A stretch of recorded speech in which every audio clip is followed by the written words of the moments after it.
Hello! Hi! ఎలా ఉన్నారు అందరూ? నేను సూపర్‌గా ఉన్నాను. మీరందరూ కూడా సూపర్‌కే ఊపర్ ఉండాలని కోరుకుంటున్నాను. Welcome to our channel MOS talks. ఇవాల్టి మన వీడియోలో పీరియడ్స్ గురించి మాట్లాడుకుందాం. మీరు విన్నది కరెక్టేనండి. పీరియడ్స్ గురించే మాట్లాడుకుందాం. Do's and don'ts during period times.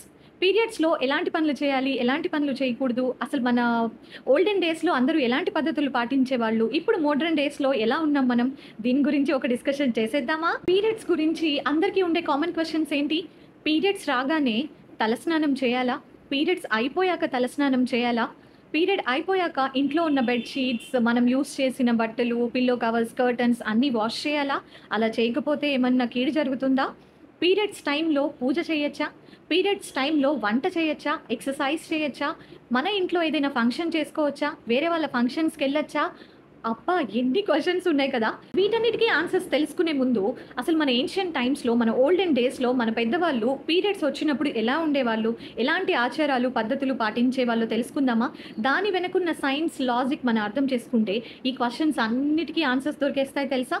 So, పాత కాలంలో ఎవరైనా ఇంట్లో ఒక లేడీకి పీరియడ్ వచ్చింది అంటే ఆమెని సెపరేట్‌గా కూర్చోపెట్టేవాళ్ళు. కొంతమంది ఇళ్లలో అయితే సెపరేట్‌గా ఒక రూమ్స్ ఉండేవి. లేకుంటే ఆ ఇంట్లోనే జస్ట్ ఒక పక్కన, ఒక మూలన ఒక చాప, ఐ థింక్ పిల్లో గూడా ఉండదనుకుంటా కదా!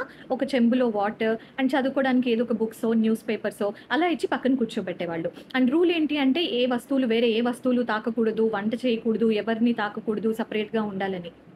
సో, వీటన్నిటి వెనుక ఉన్న లాజిక్ ఏంటో తెలుసా? ఎంతెంత పని చేస్తూ ఉండేవాళ్ళు మన ఆడవాళ్ళు పూర్వం రోజుల్లో. అసలు ఒక్క రోజైనా రెస్ట్ ఉండేదా? జాయింట్ ఫ్యామిలీస్‌లో లేకపోతే న్యూక్లియర్ ఫ్యామిలీస్‌లో అయినా ఎంతమంది పిల్లలు ఉండేవాళ్ళు? వాళ్ళకెప్పుడు వంట చేసి పెట్టడం, ఇంట్లో పనులు, వాళ్ళ చదువులతో ఎంత సతమతం అయిపోయేవాళ్ళు. సో, ఇలా సెపరేట్‌గా పీరియడ్స్ వచ్చినప్పుడు కూర్చోపెడితే అట్‌లీస్ట్ నెలకి 3, 4 డేస్ అయినా వాళ్ళకి కొంచెమైనా రెస్ట్ దొరుకుతుంది కదా! And at the same time పిల్లలకి కూడా ఇంటి పని, వంట పని, పిల్లల పని అంటే అమ్మ ఒక్కటే కాదు, ఇంట్లో నాన్న కూడా చేస్తారు.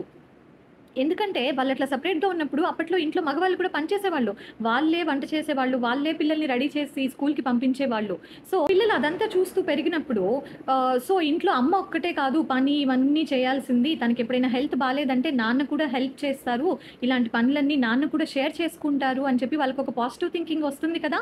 అండ్ ఎందుకు ఒక చాప మీద పడుకునేవాళ్ళు తెలుసా? పీరియడ్స్ వచ్చినప్పుడు మనకి క్రాంప్స్ ఉంటాయి కదా! కాళ్ళు నొప్పులు ఉంటాయి, పొట్ట నొప్పి ఉంటుంది, నడుము నొప్పి కూడా ఉంటుంది కదా! సో, నడుము నొప్పి ఉన్నప్పుడు చిట్కా ఏంటి? మనం ఒక హార్డ్ సర్ఫేస్ మీద పడుకోవాలనమాట. సో, గట్టిగా ఉండే నేల మీద పడుకుంటే నడుము నొప్పి త్వరగా తగ్గుతుంది. And at the same time pillow కూడా ఇచ్చేవాళ్ళు కాదనుకుంటా. ఎందుకంటే పిల్లో లేకుండా పడుకోవడం చాలా మంచిది. మన షోల్డర్ బోన్స్‌కి, మన నెక్ పోస్చర్‌కి పిల్లో లేకుండా పడుకోవడమే చాలా మంచిదనమాట. అండ్ చెంబులో ఒక వాటర్ ఎందుకు పెట్టేవాళ్ళో తెలుసా? యూజువల్‌గా పీరియడ్స్ టైమ్‌లో చాలా ఎనర్జీ లెవెల్స్ చాలా లోగా ఉంటాయన్నమాట. అది బాడీ నేచర్. కొంతమందికి ఉంటుంది, కొంతమందికి ఉండదు. సో, అలాంటి టైంలో డీహైడ్రేట్ అయిపోకుండా ఎక్కువగా వాటర్ కన్జ్యూమ్ చేయాలి అనే ఇండికేషన్ ఇస్తూ వాటర్ ఎప్పుడు మన దగ్గరే పెట్టుండేవాళ్ళనమాట. అసలు ఇంట్లో ఆడవాళ్ళకి కనీసం ఒక న్యూస్ పేపర్ చదివే టైం అయినా ఉండేదా?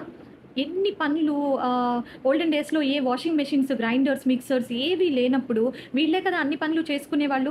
సో, అట్‌లీస్ట్ నెలలో ఒక 3, 4 డేస్ రెస్ట్ దొరికితే వీటన్నిటికి ఒక న్యూస్ పేపర్ చదవడం, కొన్ని బుక్స్ చదువుకోవడం, దానివల్ల అసలు ప్రపంచంలో ఏం జరుగుతుంది అని కొంచెమైనా నాలెడ్జ్ వస్తుంది కదా! సో, ఇవన్నీ ఆలోచించి ఒక గర్ల్ హెల్త్ కోసం, తన లైఫ్ మంచిగా ఉండడం కోసమే మనకిలాంటి రూల్స్ పెట్టారనమాట. అంతేకాని పొరపాటున ఇంట్లో వచ్చి ఏదన్నా తాకితేనో, ఏదన్నా పని చేస్తేనో అదేదో పెద్ద మహాపాపమని కాదు.